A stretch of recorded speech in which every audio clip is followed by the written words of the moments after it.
देश नीति, केवल सच्ची और पक्की खबरें। देश नीति में दोस्तों आपका स्वागत है। मैं हूं आपके साथ राशिद जहीर। आपके कानों में ये बात पड़ चुकी होगी कि नीतीश कुमार ने बहुमत दोबारा से, बल्कि नवी बार बनने जा रहे हैं, वो साबित कर दिया है। 125 विधायकों के समर्थन से नीतीश कुमार ने भारतीय जनता पार्टी के साथ सरकार बना ली। वहीं आरजेडी के 2-3 विधायक जो हैं वो नीतीश कुमार के खेमे में चले गए और वहां उनके जो पक्ष में, विपक्ष में 112 वोटें थीं जो आरजेडी के विधायकों की तरफ से थीं। बहरहाल बात कोई अचरज नहीं है, पहले से माना जा रहा था। पहले मैं आपको बता दूं, एक शेर है कि कटी पतंग का रुख तो मेरे ही घर की जानिब था। कटी पतंग का रुख तो मेरे ही घर की जानिब था, उसे भी लूट लिया लंबे हाथ वालों ने। जब तंत्र होता है, डराया जाता है, धमकाया जाता है, लालच दिया जाता है, और फिर ये विधायक किस प्रकार के हैं आप भी अंदाज़ा कर सकते हैं। आज के नेता किस प्रकार के हैं, अपने फ़ायदा नुकसान सब कुछ देखते हैं। नीतीश कुमार ने वहाँ पर भारतीय जनता पार्टी के साथ मिलकर सरकार बना ली, बहुमत प्राप्त उनको हो गया है, अब वो वहाँ पर चलेंगे। लेकिन बात ये नहीं है, ये तो एक छोटा सा ट्रेलर था। मैं आपको दर्शकों को खबर ये बताने आया हूँ कि विधानसभा में नीतीश कुमार की तरफ, विधानसभा की तरफ बढ़ते हुए राजद के कार्यकर्ताओं को पुलिस ने रोका। एक बड़ा मॉब, एक बड़ी भीड़, उसको रोका गया। उसको अखबारों की खबरें आई और टीवी के अंदर तमाम छात्र ये बात छाती रही। ये आप ये मत समझिए कि राष्ट्रीय जनता दल के कार्यकर्ता विधानसभा की तरफ बढ़ रहे थे। मैं आपको बताना ये चाहता हूं कि असल खेला तो दरअसल अब शुरू होने वाला है। इसकी क्या चर्चा? बिहार का आदमी तो पहले भी बेरोजगार था, आज भी बेरोजगार है। ये बात अलग है कि राष्ट्रीय जनता दल का जो तेजस्वी यादव है, उन्होंने 5 लाख लोगों को नौकरियां देने की बात की है, लेकिन उसके बावजूद भी बिहार का व्यक्ति हिंदुस्तान के हर जगह आपको मजदूरी करता हुआ पाया जाता है। क्यों? नीतीश आ गए, 9वीं बार मुख्यमंत्री की शपथ ले रहे हैं, 5 बार बन गए, 10 बार बन गए, राजद आ गई, ये इशू नहीं है। बात यह है कि मूलभूत काम वहीं पर बचे हुए हैं जो वहां पर छोड़े गए थे एक जमाने पहले। कुछ स्थितियां संभली थी, कुछ हालात बेहतर हुए थे, लेकिन इतने बेहतर हालात नहीं हुए कि बिहार के अंदर उन तमाम लोगों को उनके जीवन यापन के लिए बेहतरीन फैसिलिटीज दी जा सकें।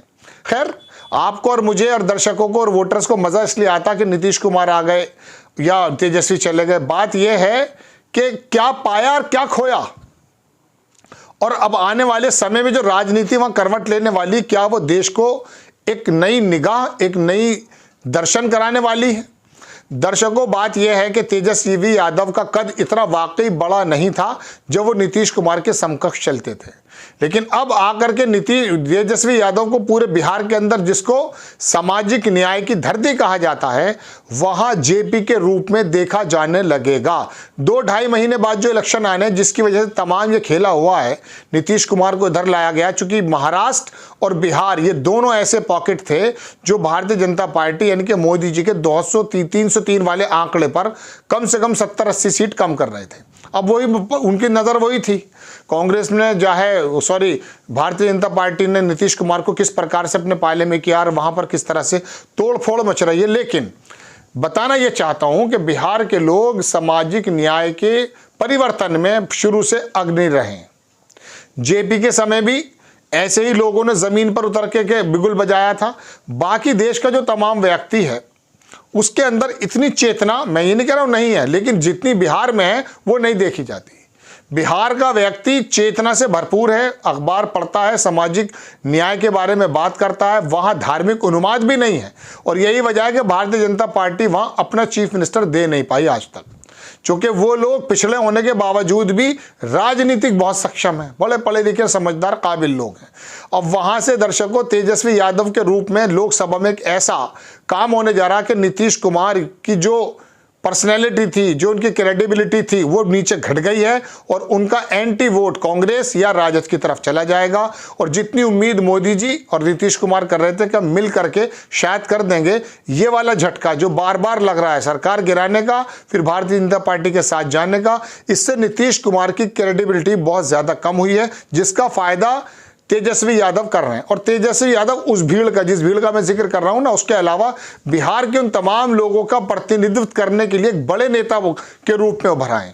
ये झटका तो जरूर है लालू प्रसाद यादव की पार्टी को लेकर, उनकी सरकार को लेकर, लेकिन ये वाकई एक संजीवनी भी है, चूंकि वहां के लोगों का प्रतिनिधित्व अगर तेजस्वी यादव कर गया और 20, 25, 30 सीटें वहां से उन्होंने किसी प्रकार से 2024 में 2 महीने बाद 3 महीने बाद हथिया ली, तो आप यकीन मानिए मोदी जी का सफर बहुत मुश्किल हो जाएगा। और ये चांसेस ज्यादा हैं, चूंकि राजद, लालू प्रसाद यादव, ये लोग जमीन पर काम करने वाले लोग हैं।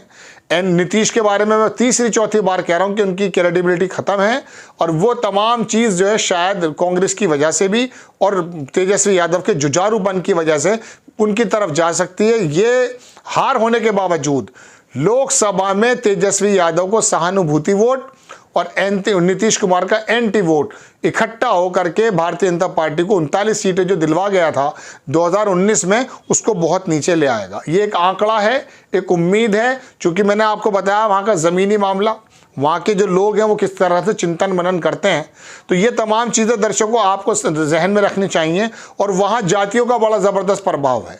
मैंने कई बार एपिसोड में कहा कि कुछ भी करने की ज़रूरत नहीं है। अगर राष्ट्रीय जनता दल उन 16-17 सीटों पर जहाँ पर नीतीश कुमार वहाँ पर अपने कैंडिडेट खड़ा करेंगे, वहाँ पर वो कांग्रेस के बंदे को दे दें, चूँकि नीतीश कुमार का वोट, ज़्यादातर वोट जो है राजद को नहीं जाता, लेकिन नीतीश कुमार से थोड़ी सी तकलीफ उनमें है, एंटी इनकम्बेंसी है, वोट लेकर के कांग्रेस की तरफ जा सकता है। वहां मुस्लिम यादव राजद की वजह से भी उनकी तरफ आ जाएगा, वो कैंडिडेट शानदार फाइट कर जाएगा। भारतीय जनता पार्टी जो सोच रही है कि नीतीश कुमार के साथ आज यादव ज़्यादा निकल रहा है, क्योंकि एक यादव साहब भी अभी वहाँ पर राजद को छोड़ के उधर बैठ गए। चलिए खैर, तो वहाँ इस समीकरण के साथ अगर उतरते हैं, जातिगत समीकरण साधते हैं, तो बिहार धार्मिक पशु नहीं बने हैं लोग वहाँ, ध्यान रखिएगा। धार्मिक उन्मादिता ज्यादा नहीं है, वहां राजनीतिक चेतना ज्यादा है। तेजस्वी यादव जिस तरह से उनका उदय हुआ है नौकरी को लेकर, अपने जुझारूपन को लेकर, नीतीश कुमार और भारतीय जनता पार्टी को लेकर बहुत ही मजबूत कैंडिडेट और बहुत मजबूत नेता बिहार की धरती में ये उदय हो चुका है। तो ये झटका तो जरूर है विधानसभा में, लेकिन कितने दिन रहेगी इसका कोई अंदाजा नहीं है, क्योंकि नीतीश कुमार को भी भारतीय जनता पार्टी खत्म करना चाहेगी। हमें मालूम है कि नीतीश कुमार किस प्रकार के नेता हैं। एक तरफ वो अपनी पार्टी को बचाना चाहते हैं, इस वजह से वो अलग हुए, दूसरी तरफ वो बिहार को हाथ से छोड़ना नहीं चाहते, और तीसरी तरफ वो इतने सारे 12, 14, 15 लोकसभा के मेंबर ला के केंद्र में मोदी जी को भी झटका देने की कुव्वत रखते हैं। और उनके बारे में एक बात और भी आ रही है, बार बार हो सकता है मैं आपको कभी यही क्लिप बाद में दिखाऊं। नीतीश कुमार के 15-16 विधायक लोकसभा के आए नहीं, और ये टूट करके इधर इंडिया गठबंधन की तरफ आ गए, तो इसमें आपको हैरानी नहीं होनी चाहिए। बड़ी खबर, बिहार के अंदर चेतना को लेकर के एक जुआर आने वाला है, जो तेजस्वी यादव के नेतृत्व में आएगा। आपको खबर कैसी लगी अपनी राय कमेंट्स बॉक्स में जरूर दीजिए। चैनल को सब्सक्राइब कीजिए, शेयर कीजिए। नेक्स्ट टाइम मैं किसी खबर के साथ आता हूँ। जय हिंद।